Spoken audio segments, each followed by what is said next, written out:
पानी डाल क्या किया तुमने? ये हम पूछ रहे थे तुमको, तो रात को बात करने को तैयार नहीं। वो सीमेंट का पानी भरने से नहीं होता। अरे नीचे से ये सब टेम्पररी है, ये तुम पूरा निकालो, एक तरफ से पूरा निकालो। नहीं सध्या नहीं काढ, सध्या ती क्रॅक होईल, सध्या ती क्रॅक होईल। हे ऊपर करो दादा, किती दिवस लागतील, किती महिने लागतील याला?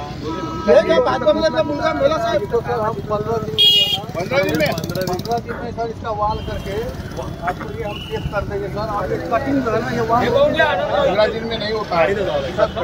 15 तुम्ही या रोडची पाहणी केली, नेमकं काय तुमच्या निरीक्षणात आलं, तुम्ही काय आदेश दिले? बडनेरा रेल्वेचा जो उड्डाण पूल आहे तो जवळपास 4 ते 6 इंच खचलेला आहे आणि जी काही ही चूक आहे ती चूक तर हे महारेल यांच्या माध्यमातून जो पूल नव्यानं बांधकाम सुरू आहे त्या चुकीमुळे हा जो जुना पूल आहे तो आपल्याला खचलेला पाहायला मिळेल।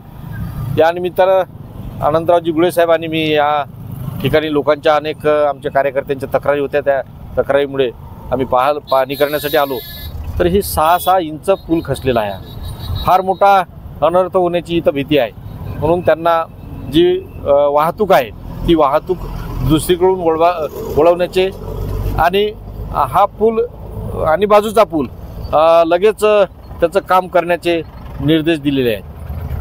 भाऊ, बाजूला जे काम सुरू आहे त्या कामात गेल्या अनेक वर्षांपासून दिरंगाई सुरू आहे, खोदकाम झालेलं आहे, पाणी साचलेलं आहे, त्यामुळे रेल्वे विभागाच्या गलथान कारभारामुळे हे झाल्याचं नागरिकांचा आरोप आहे। तुम्ही काय सांगा? रेल्वे विभागानं जो गलथान कारभार आहे रेल्वे विभागाचा तो आपल्याला प्रकर्षाने इथं पाहायला मिळेल।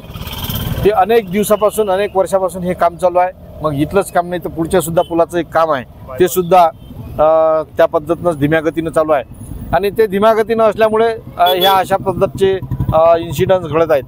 म्हणून त्यांना सुद्धा निर्देश दिले आहे आणि त्याची संबंधित जे काही अधिकारी असतील कर्मचारी असतील त्यांची येणाऱ्या काही दिवसात आम्ही बैठक सुद्धा बोलावली आहे।